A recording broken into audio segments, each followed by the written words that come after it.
Hello everyone and welcome to my first ever YouTube video. I've been thinking about making videos for quite a while now, and so today I finally decided to take the plunge and make my first ever YouTube video. In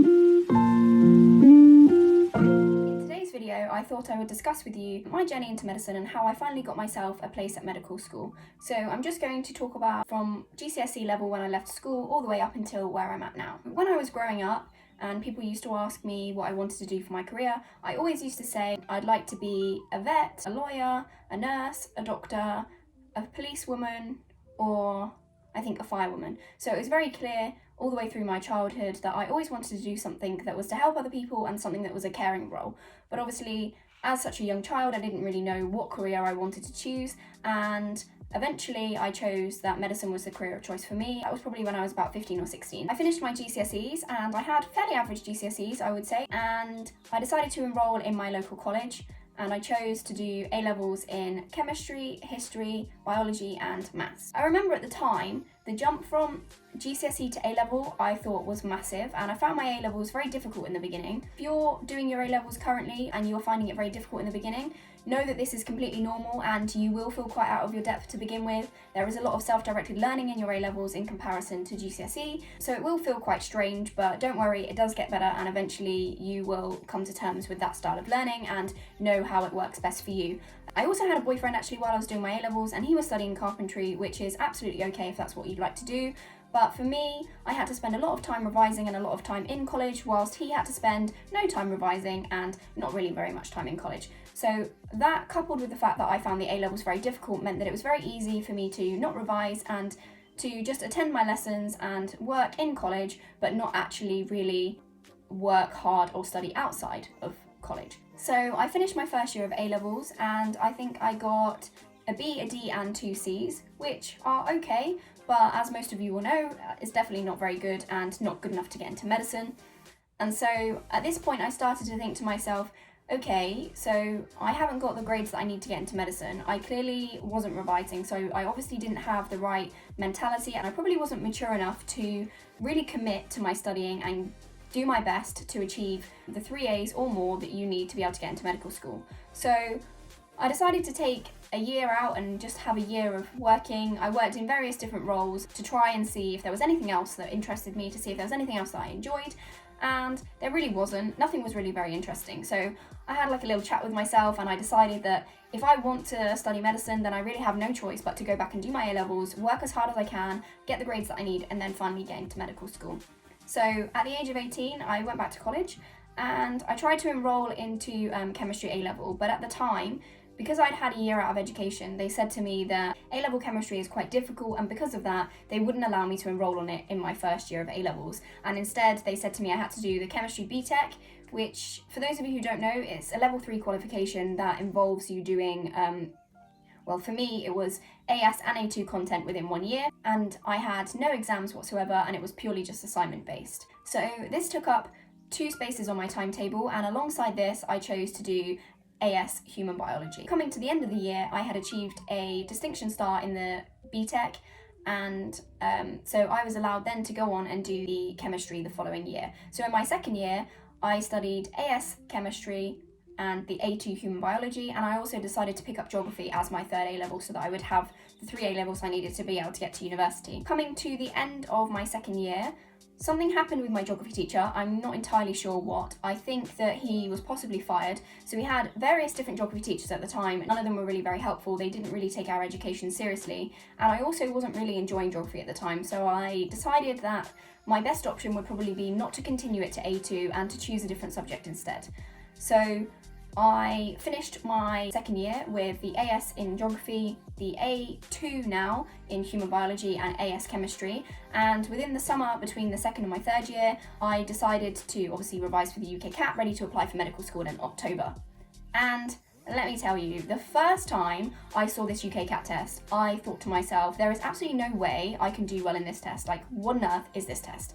It was so difficult, it might as well have been written in a foreign language, and there were a lot of people at the time that said you can't study for it, you can't practice, you either have the skills or you don't, and it's sort of something that you will either do well in or you won't do well in. So I think this sort of affected my mentality, and I remember thinking, okay, well, I can't do well, I'm either can do it or I can't. But nonetheless, obviously I did get some textbooks, I did do some studying, and I did do what I thought at the time was the best of my revision. So I took the test and I scored, I think it was around 600, which is not terrible, but is not really a very competitive score to get into medicine. In the October, I went ahead and I applied for medical school. And I didn't receive any interviews, I didn't receive any offers, and I was rejected from all 4 of my choices pre-interview. So then I received an email from Queen Mary, and they said to me that I could study a different course with them, and then maybe I could study medicine after that. So they gave me a big list of courses, and I chose to do biomedical sciences. So then, obviously in my 3rd year of A-levels, because I hadn't chosen to do the A2 of geography, I now needed to choose a different subject that I could pick up. So I chose to do psychology, and because I needed to finish within the 3 years, I chose to do the psychology AS and A2 within 1 year. So then I finished my 3rd year, and I had chemistry A-level, psychology A-level, human biology, and the BTEC in chemistry. Obviously, to apply for medicine, they don't really look at the BTEC, but I just needed my 3 A's anyway. So then that September, I went and I studied biomedical sciences, and it was fine. You know, I enjoyed it. It was quite an interesting course. I enjoyed most of the content. I think from what I've gathered, it's quite similar to studying medicine, so apart from obviously the clinical side of it. So I knew that this was going to be useful to me and going to be helpful. And so then, yeah, I completed my first year, I completed my 2nd year, and in between my 2nd and my 3rd year, I decided to apply for medicine, ready to start medicine once I'd finished my first degree and I had graduated. So this time around, I used the same book I used before. I think it was the ISC medical book, which had, I believe it was either 600 or 800 questions. I think it was 600. Which now has 1250, and I also bought the Kaplan book as well and used both of these. So I took the UK CAT test, and I think I actually got worse than I did the first time around. I think I got around between like 500 and 550, something like that. It really wasn't very good at all. And at this point, I applied to medical school with the UK CAT score that I had, even though I knew it obviously wasn't very good. I don't know of any medical student with a score of 550 or less that has got into medical school. There perhaps is one, but not that I knew of. And so I knew that the chances of me getting into medical school were slim, but obviously I still applied to medical school again. And I didn't receive any offers or any interviews, and I was rejected again from all 4 of my choices pre-interview, the same as the previous year. So at this point I had 2 options. I could either go out to work after my degree, or I could do some further education. So I chose to study a master's because I thought that this would be better for my career progression. I thought it was better for me to stay in education rather than to have a year out, and also I could obviously learn more, which would further my career. So I chose to do a master's in neuroscience, which was an interest of mine at the time, and I applied to various different unis and got offers from all of them, but I chose to go to Imperial College and study there. So I did 1 year of my master's at Imperial College, and once I had completed my master's, I decided to apply for medical school again. And at this point, I thought to myself, okay, so I've applied to medical school twice now. The medical schools I had chosen for both of the times were quite similar, so I knew that applying to those medical schools perhaps wasn't applying to my strengths, and maybe I should try something different. And I also knew that I had taken the UK CAT twice, and I hadn't done very well. So perhaps the UK CAT wasn't a test that was right for me, and maybe I should do something different, because if I keep doing the same thing, I'm going to keep getting the same result. So this time around, I chose to do the BMAT and apply to only purely BMAT universities. When I looked at the BMAT test, I saw that a lot of the questions were quite science-based, particularly section 2, and also section 3 is essay-based. And essay and science were 2 of my strengths, so I thought, okay, this is great.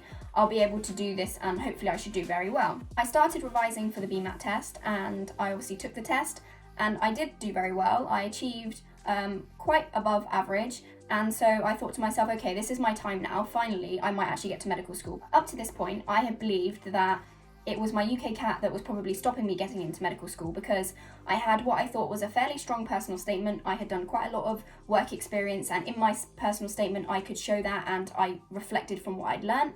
And obviously had the A-levels, and I had a degree that all met the requirements to be able to get into medical school. So I thought to myself, now I have all of that, and I've also done the BMAT test, which I have achieved a competitive score in, and therefore, hopefully, I should be able to go to medical school.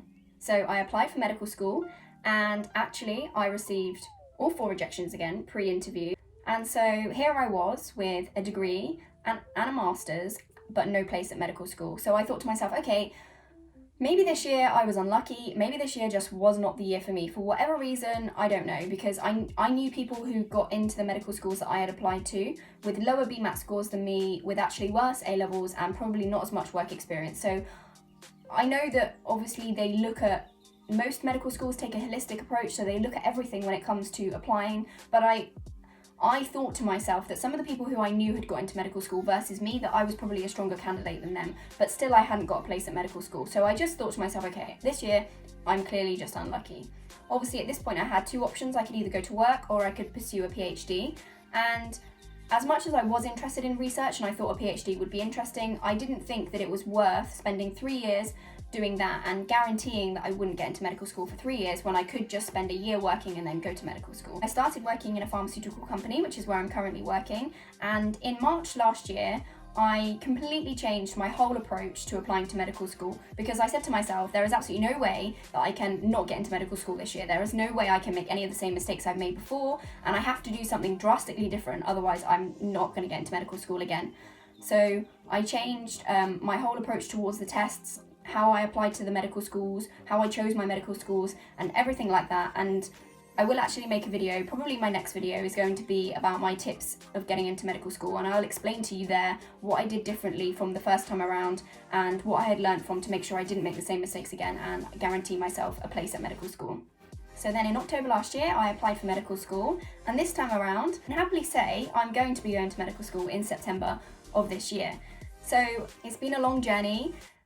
It's definitely been longer than it needed to be from various reasons, but finally, I'm here. Everybody's story is different, everyone's way of getting to medical school is different, and I truly believe that it's very unique to you, and everyone has their own way of getting there, and so this was the way that I got here, and this was my journey.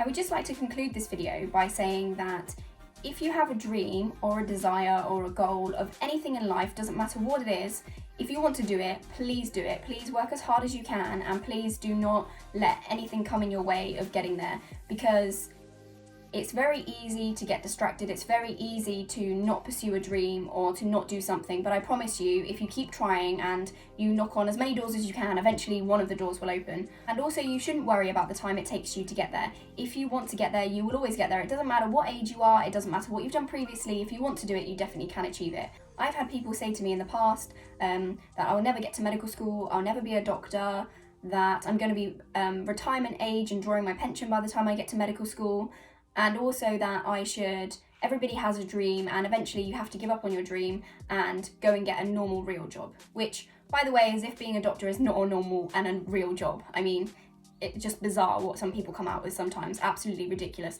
And some of these comments are from people who have no clue about me and do not know me, and some of these people are from people who were slightly closer to me. So these kind of comments can come from anybody, and I truly believe that these comments will only come from someone who once had a goal or a dream that they didn't achieve for whatever reason, because they couldn't be bothered, because they were too lazy, because they chose a different career path that was easier, because they did something different, like, I don't know, got married and had children or something like that. I don't ever believe that anyone will ever make such a negative comment towards you that ever comes from a place of welfare. I don't think that they're ever looking out for you. I don't think that they ever have your best interests at heart when they say that to you. And it's only people who are bitter or jealous if you're achieving something that they know that they never could, or if they could never achieve their dream or didn't achieve their dream and now they regret it. They're going to say things to put you off. They're going to say things to make it more difficult for you and make you not want to pursue your dream.